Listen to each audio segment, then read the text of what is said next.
Hello दोस्तों, स्वागत है आप सभी का YouTube channel the DM some point पर। दोस्तों, आज से हम नए चैप्टर की शुरुआत कर रहे हैं, यानी कि अध्याय 6, जिसका नाम है त्रिभुज यानी कि ट्रायंगल्स। हम सभी पिछली कक्षाओं में त्रिभुजों और उनके गुणधर्मों के बारे में पढ़ चुके हैं और सर्वांगसम आकृतियां क्या होती हैं इस पर भी चर्चा डिटेल में हो चुकी है। तो चलिए इस चैप्टर की शुरुआत करते हैं। ये जो चैप्टर है त्रिभुज, इसमें हमें पढ़ना क्या है पहले आप ये समझ लीजिए। जैसे पिछली कक्षाओं में हमने ये पढ़ा था सर्वांगसम, आप सभी को याद होगा बहुत ही अच्छे से। पहले इसको समझ लेते हैं, फिर हमें समझ में आ जाएगा कि हमें इसमें पढ़ना क्या है। सर्वांगसम क्या होता है, पहले इसको थोड़ा सा टाइम लेकर समझ लीजिए। जैसे अगर हम बात करें दो ज्यामितीय आकृतियों की, तो मैंने आपको सर्वांगसम में बताया है। जैसे मान लीजिए कि एक लाइन है ए बी, इसकी लंबाई मान के चलिए कितनी है 10 सेंटीमीटर, और एक दूसरी लाइन है सी डी, इसकी भी लंबाई कितनी है 10 सेंटीमीटर।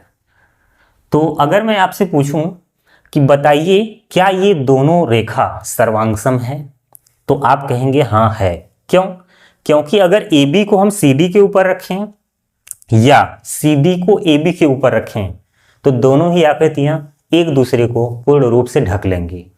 और सर्वांगसम आकृतियां वही होती हैं जब दो आकृतियां एक दूसरे को पूर्ण रूप से ढक लेती हैं तो दोनों आकृतियां क्या हो जाती हैं, सर्वांगसम। ठीक है, तो ये ए बी लाइन और सी डी लाइन क्या है, सर्वांगसम। और भी आकृतियों की अगर हम बात करें, जैसे एक वृत्त है यहां पर, इसकी त्रिज्या मान के चलिए कितनी है 1 सेंटीमीटर। ठीक, और एक दूसरा वृत्त है आपके पास, इसकी भी त्रिज्या कितनी है 1 सेंटीमीटर। तो ये दोनों वृत्त भी क्या होंगे, सर्वांगसम होंगे। अगर हम इस वृत्त को उसके ऊपर रखें या उस वृत्त को इसके ऊपर रखें तो दोनों ही वृत्त एक दूसरे को ढक लेंगे। इसका एग्जाम्पल सबसे अच्छा ये होगा कि जैसे मान लीजिए आपके पास 2 रुपए का 2 सिक्का है। ठीक, 2 रुपए का 2 सिक्का है, तो वहां पर दोनों ही सिक्का एक दूसरे के ऊपर रखेंगे और सामने से देखेंगे तो आपको एक ही सिक्का नजर आएगा। अब ऐसा नहीं है कि एक 1 रुपए का सिक्का हो और एक 5 रुपए का सिक्का, तो दोनों का जो आकार होता है सेम होता है, लेकिन साइज क्या होता है अलग अलग। तो वहां पर क्या होगा, वो सर्वांगसम नहीं होंगे। जैसे अगर आप 1 रुपए का एक सिक्का लेते हैं और 5 रुपए का एक सिक्का, तो वहां उनका आकार तो एक ही जैसा है लेकिन साइज डिफरेंट है, इसलिए सर्वांगसम वहां नहीं होगा। देखिए, अगर उनका आकार एक जैसा है तो उनका साइज भी सेम होना चाहिए, तभी सर्वांगसम होता है। सर्वांगसम में 2 बातें हमेशा याद होनी चाहिए।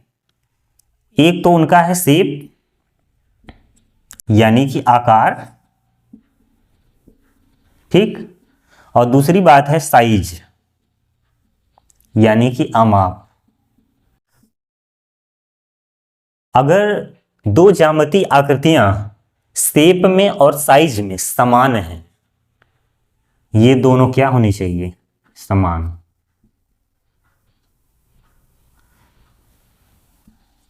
अगर 2 ज्यामितीय आकृतियां शेप में और साइज में समान हैं तो दोनों ज्यामितीय आकृतियां क्या हो जाती हैं, सर्वांगसम। लेकिन इस चैप्टर में जो हम पढ़ने वाले हैं वो क्या पढ़ने वाले हैं कि अगर 2 ज्यामितीय आकृतियां शेप समान हो लेकिन साइज डिफरेंट हो तो उसे क्या बोलते हैं, समरूप बोलते हैं। यानी उनका आकार तो एक जैसा ही दिखेगा लेकिन साइज यानी कि जो अमाप है वो छोटा या बड़ा हो जाएगा। जैसे मैंने अभी आपको बताया था कि एक 1 रुपए का सिक्का हो और एक 5 रुपए का सिक्का, उनका आकार तो एक जैसा है लेकिन साइज क्या है, डिफरेंट, इसलिए वो सर्वांगसम नहीं है। तब उसे क्या कहेंगे, तब उसे हम कहते हैं समरूप। और आज हम उसी चैप्टर के बारे में इन सब चीज़ों को लेकर के डिस्कस करेंगे। यानी कि हमारा जो टॉपिक रहेगा इसमें समरूप आकृतियां, इसके बारे में पढ़ना है। समरूप आकृतियां, इसको हम लोग बोलते हैं सिमिलर फिगर्स। ठीक है, तो यहां हमने देखा कि सर्वांगसम आकृतियां वो होती हैं कि अगर उनका शेप और साइज समान हो तो दोनों आकृति क्या हो जाएगा, सर्वांगसम। और इसका एक प्रतीक भी होता है, अगर दो आकृतियां सर्वांगसम है तो उनके बीच ये सिंबल प्रयोग किया जाता है। ठीक, तो वो आपका दो रेखा भी हो सकता है, वृत्त हो सकता है, दो त्रिभुज भी हो सकता है। ठीक, और अगर मान लीजिए कि दो ज्यामितीय आकृतियां हैं, ठीक, अगर उनका शेप यानी कि क्या, आकार समान है, ठीक, उसके बाद साइज यानी कि अमाप समान नहीं है, तो वो क्या हो जाते हैं, समरूप। तो इसे हम क्या बोलते हैं, समरूप यानी कि सिमिलर। तो इस बात को आप हमेशा याद रखिएगा। अब यहां से हमें एक चीज समझ में आ गया कि समरूप क्या होता है और सर्वांगसम क्या होता है। देखिए, जैसे यहां पर सर्वांगसम का प्रतीक ये है, तो समरूप का प्रतीक क्या होता है समझ लीजिए। ये है समरूप का प्रतीक यानी कि सिंबल। जैसे सर्वांगसम का सिंबल ये है, तो समरूप का सिंबल ये है। तो इन दोनों में एक अंतर तो समझ में आ गया कि सर्वांगसम आकृतियां वो होती हैं जब दोनों आकृतियों का आकार समान हो, यानी कि वो दिखने में एक जैसे हों। दूसरी बात, साइज यानी कि लंबाई, चौड़ाई, त्रिज्या जो भी हो सब एक जैसा होना चाहिए, तभी दोनों आकृतियां क्या होंगी, सर्वांगसम। साइज और शेप समान होना चाहिए, तब क्या हो जाएंगे, सर्वांगसम। लेकिन शेप एक जैसा है दोनों आकृतियों का, लेकिन दोनों आकृतियों का साइज जो है समान नहीं है, तब दोनों आकृति क्या हो जाएगी, समरूप हो जाएगी। इस पर भी एग्जाम्पल समझेंगे। इसको मिटा दे, अब इसका काम नहीं है, तो चलिए मिटाते हैं इसको।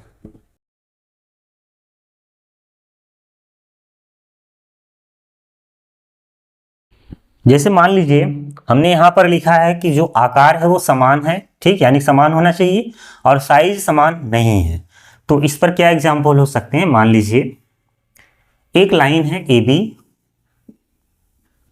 ये 10 सेंटीमीटर के, लंबाई लेंथ कुछ भी हो सकती है, ठीक, और दूसरी लाइन है सी डी, इसकी लेंथ मान लीजिए कि 4 सेंटीमीटर है। तो अब यहां पर क्या दोनों लाइन सर्वांगसम है, नहीं है। अगर हम ए बी को सी डी के ऊपर रखेंगे तो इसमें क्या होगा, ढक लेगा। ए बी को सी डी के ऊपर रखेंगे, ढक लेंगे, लेकिन सी डी को ए बी के ऊपर रखेंगे तो वो ढक नहीं पाएगा। तो यहां पर लेंथ क्या है, कम ज्यादा, लेकिन शेप यानी कि शेप क्या है, एक जैसा, लेकिन साइज क्या है, डिफरेंट, एक बड़ा है तो एक छोटा है।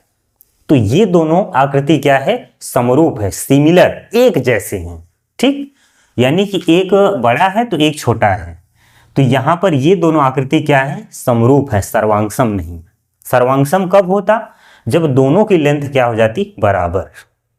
तो इस चैप्टर में हम उन्हीं आकृतियों के बारे में अध्ययन करेंगे कि जब दो आकृतियां दे दी जाए आपको, उनका आकार सेम हो लेकिन साइज डिफरेंट हो, तो उन आकृतियों को हम समरूप कहते हैं। उन्हीं आकृतियों के बारे में इस चैप्टर में हम पढ़ने वाले हैं। और भी एग्जाम्पल हो सकते हैं, जैसे एक वृत्त है, इसकी त्रिज्या 2 सेंटीमीटर है, और एक दूसरा वृत्त है, इसकी त्रिज्या 1 सेंटीमीटर है। अब ये दोनों वृत्त क्या समरूप हैं, हाँ समरूप हैं। इनका आकार एक जैसा है लेकिन साइज क्या है, डिफरेंट, अलग है। तो यहां पर ये दोनों आकृतियां क्या हो जाएंगी, समरूप। ये भी समरूप है, ठीक, ये भी समरूप है। और भी बहुत से एग्जाम्पल हो सकते हैं। तो आपको समझ में आ गया कि दो ज्यामितीय आकृतियां कब समरूप होंगी। दो ज्यामितीय आकृतियां समरूप होने के लिए उनका आकार समान होना चाहिए, लेकिन साइज का समान होना आवश्यक नहीं है। तो अब तक हमें ये बात समझ में आ गई है। अगर हम इसको लिखना चाहें तो क्या लिखेंगे कि सर्वांगसम आकृतियों के लिए क्या होना जरूरी है और समरूप आकृतियों के लिए क्या होना जरूरी है, तो आप समझ चुके होंगे। सर्वांगसम आकृतियां तभी होती हैं जब उनका आकार और अमाप समान हो। लेकिन समरूप क्या होता है? जब उनका आकार समान हो लेकिन उनका जो अमाप है वो समान न हो। तो यहां पर एक चीज हमें और पता चल गया कि सभी सर्वांगसम आकृतियां समरूप होती हैं। सभी सर्वांगसम आकृतियां समरूप होती हैं, लेकिन सभी समरूप आकृतियों का सर्वांगसम होना आवश्यक नहीं है। ये बात आपको क्लियर हो चुकी होगी। मैंने अभी बोला कि सभी सर्वांगसम आकृतियां समरूप होती हैं। सर्वांगसम का मतलब क्या है कि उनका आकार और अमाप सेम होता है, इसलिए सर्वांगसम है। अगर ऐसा है तो वो समरूप भी हो जाएंगे। लेकिन सभी समरूप आकृतियों का सर्वांगसम होना आवश्यक नहीं है। जैसे ये देखिए, ये सर्वांगसम नहीं है लेकिन समरूप है। अब जैसे यहां दोनों लाइन क्या है, समरूप है लेकिन सर्वांगसम नहीं है। तो इस बात को आप हमेशा याद रख लीजिएगा कि दो सर्वांगसम आकृतियां समरूप होती हैं लेकिन समरूप आकृतियों का सर्वांगसम होना आवश्यक नहीं है। समरूप आकृतियों में एक खास बात और है, जैसे ये 2 सेंटीमीटर है तो इसको हम प्रेस करके दबा दें तो ये इसके बराबर आ जाएगा साइज में, या फिर इसको हम फैला दें तो इसके बराबर आ जाएगा। और यहाँ पर इसको हम खींच लें तो उसके बराबर आ जाएगा, या फिर इसको प्रेस कर दे दबा दें तो इसके बराबर आ जाएगा। ये समरूप आकृतियों की खासियत होती है। तो वही समरूप आकृतियां होती हैं। जैसे इसके बहुत से एग्जाम्पल हो सकते हैं। ये तो समरूप हैं। अब जैसे मैं आपसे पूछूं कि बताइए, ये एक वृत्त है, इसकी त्रिज्या कुछ भी हो, मान लीजिए 1 सेंटीमीटर है, और एक लाइन है 5 सेंटीमीटर। तो ये वृत्त और ये रेखा क्या ये समरूप हैं? नहीं है। अब यहाँ पर दोनों नहीं मैच कर रहे हैं। जैसे इनका आकार समान नहीं है, वो वृत्त है तो ये रेखा है, ठीक। अब जब आकार ही समान नहीं है तो दूसरे पर जाना ही नहीं है, अमाप कुछ भी हो। तो इसका मतलब ये दोनों आकृतियां समरूप नहीं है, ठीक। तो इतना तो आप समझ ही चुके होंगे जो मैंने अभी तक डिस्कस किया। तो चलिए कुछ पॉइंट को हम लोग नोट कर लेते हैं जो बहुत ही जरूरी है, आप भी लिख लीजिएगा।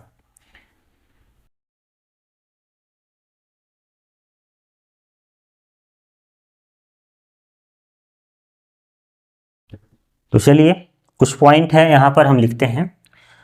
मान लीजिए कि पॉइंट नंबर 1 है, ठीक है। सभी सर्वांगसम आकृतियां समान न हो, बस इतना काफी है।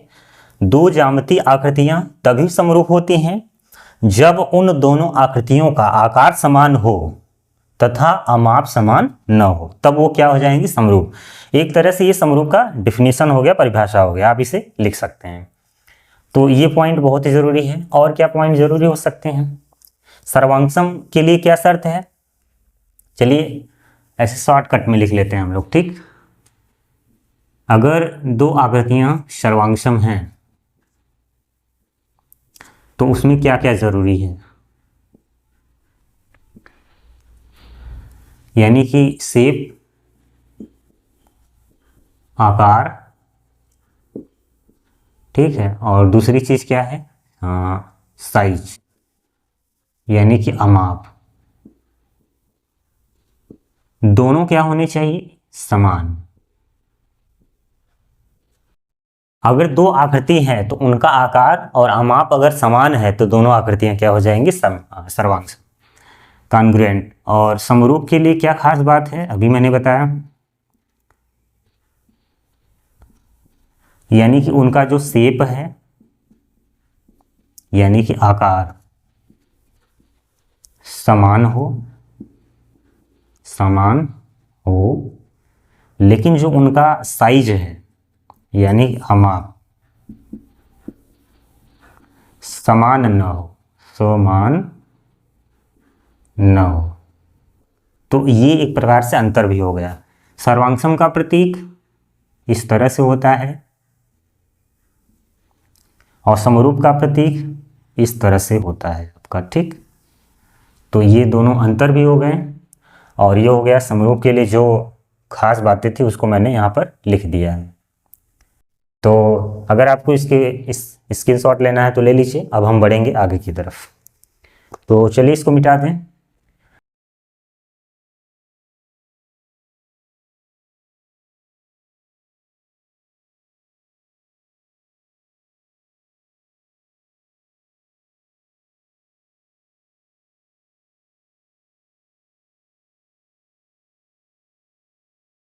तो हमें पढ़ना है यहाँ पर समरूप आकृतियों के बारे में। अब समरूप आकृतियाँ क्या होती हैं इसको हम समझ चुके हैं। चलिए अब आगे बढ़ते हैं। अब हम चलेंगे बहुभुज में, यानी कि समरूप बहुभुज, यानी कि सिमिलर पॉलीगन्स। Similar polygons. वैसे तो बहुभुज आपने पहले सुना होगा। बहुभुज क्या होता है, जैसे हम पढ़ते हैं त्रिभुज, चतुर्भुज, पंचभुज, खटभुज, इस तरह से और भी आगे होते हैं। तो बहुभुज का मतलब ये होता है कि 3 या 3 से अधिक रेखाखंडों द्वारा बंद आकृति बहुभुज यानी कि पॉलीगन्स कहलाती है। और बहुभुज की शुरुआत कम से कम 3 रेखाखंड होने चाहिए। ठीक, 3 रेखाखंड होगा, बंद आकृति है त्रिभुज, 4 रेखाखंड है, बंद आकृति है चतुर्भुज, ऐसे ही आपका आगे बढ़ता चला जाता है। तो ये सभी क्या है, बहुभुज। जैसे आपका वृत्त हो गया, लाइन हो गया, ये सब बहुभुज नहीं है। तो समझ में आ गया, वो चीज़ होता है बहुभुज। और हम पढ़ने जा रहे हैं समरूप बहुभुज के बारे में, यानी कि जैसे अगर त्रिभुज आ गया, चतुर्भुज आ गया या फिर और कुछ आ गया, तो कैसे हम जानेंगे वहाँ पर बहुभुज में कि वो दोनों आकृति क्या है, समरूप। तो इसके लिए क्या शर्त है, अब इसको समझिए।